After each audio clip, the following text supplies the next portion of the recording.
Hare Krishna. So దీపాలను వదిలేసరికి మొత్తానికి morning అయిపోయింది. వ్యూ అయితే అక్కడ చాలా బాగుంటుంది, ఎందుకంటే ఒక పక్క సముద్రం ఒక పక్క చెరువు కలిసి ఉంటుంది, అందువల్ల చాలా బాగుంటుంది లొకేషన్ అయితే. సో నేను లాస్ట్ వీడియోలో పురాణం కంటిన్యూషన్ చెప్తానన్నాను కదా, చాలా లేట్ అయిపోయింది చెప్పడం.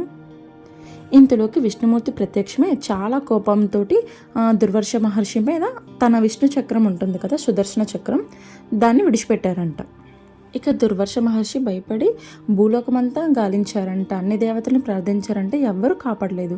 ఆఖరికి శ్రీమన్నారాయణని ప్రార్థించారంట, భగవానుడా నన్ను క్షమించు, నన్ను ఇలా కాపాడు, నేను తెలియక తప్పు చేసి తిని అనుకొని బ్రతిమాలితే అప్పుడు శ్రీమన్నారాయణ ఇలా చెప్పారంట, ఏమని? ఓ మునీంద్ర, బ్రాహ్మణులంటే నాకు చాలా ఇష్టం, అందులోని తపస్సుల్లో శ్రేష్ఠులైన మీకోసం నేను చెప్పవలసిందేమి కాదు. మీరు నిష్కారణంగా అంబరీషునికి శాపం ఇచ్చావు, ఇది తగినది కాదు. నువ్వు ఇచ్చిన శాపం కూడా కనీసం ఆయన వినలేదు, నన్ను స్మరిస్తూనే నన్ను ధ్యానిస్తూనే ఉన్నారు.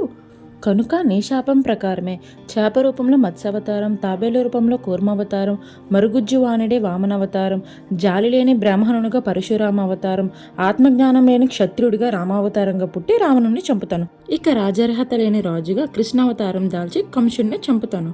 ఇంకా కలియుగంలో బ్రాహ్మణ శత్రువుని చంపడానికి కల్కి అవతారం ఎత్తుతాను. ఈ విధంగా 10 అవతారాలు ఎత్తి నీవిచ్చిన శాపాన్ని సఫలం చేస్తానని విష్ణుమూర్తి దుర్వాస మహర్షితో చెప్తారంట. చాలా బాగుంది కదా. సో మనం ఏ దైవాన్ని అయితే నమ్ముకుంటామో, మనం ఎంత కష్టాల్లో ఉన్నా, ఎంత కష్ట సిచ్యువేషన్స్లో ఉన్నా ఆయన ఎప్పటికీ మనల్ని విడిచిపెట్టరు. ఏదైనా మన నమ్మకం బట్టే ఉంటుంది. హరే కృష్ణ.